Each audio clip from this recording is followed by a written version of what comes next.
My name is Rob Clement. I'm a certified rooftop expert with Owens Corning IKO Shingles, Boral Tile, the Colorado Roofing Association, and Golden Sky Roofing. I'm at 5508 East Courtney Avenue in Castle Rock doing a roof inspection for Billy Bruscella. I believe I pronounced that right. I apologize if I did not.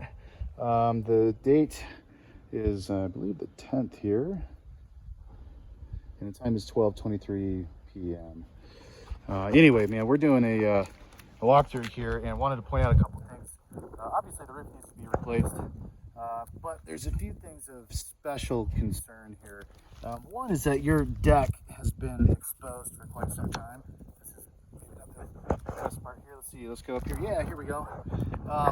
This is from the hail damage, I believe, in 2016 that hit the area and left it to its own devices. This is exactly what happens.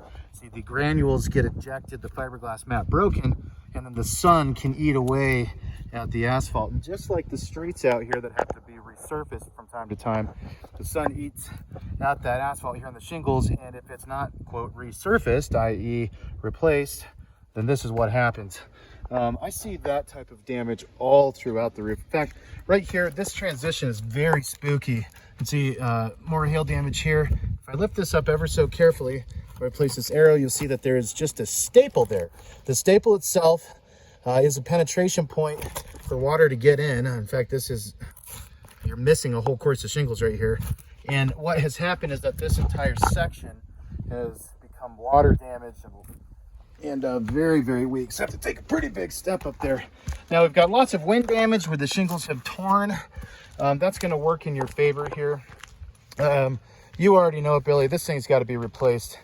But what you might not be aware of, again, is the extent of damage to the wood, the decking, the nailable surface, and that will need to be addressed at least in some areas, if not all.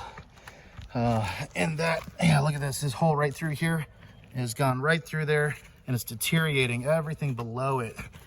So that is an active leak right there.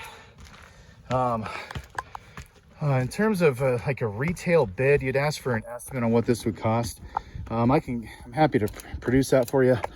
Assuming that we're doing a full redeck, and including code upgrades like this. There's required now in Castle Rock, the town of Castle Rock, to have drip metal on all of your rakes and your eaves. If you don't do it that way, it won't get passed, and we'll have problems selling your house. In the event that that's what you want to do, is ultimately sell it. So we want to make sure that this is done right, and to do it right on a retail level is going to be expensive, even with the cheapest materials and labor, of which we don't use either. This is going to be an expensive project. So in my professional opinion, I would recommend definitely seeing if insurance will cover you, and knowing that they might not, because of the overall age of the shingles up here. Again, all of these, man, this is classic hail damage, where it pops those holes like this, like that donut. Bang, it just broke that. And so sometimes carriers can deny that coverage because it's been so long. But again, we have had recent windstorms and allegedly some smaller hail. So I think it still stands to reason to get them out here. I'll meet with your adjuster, with this thing taken care of for you, and then you can move on. So there it is, man. Appreciate you letting us take a look.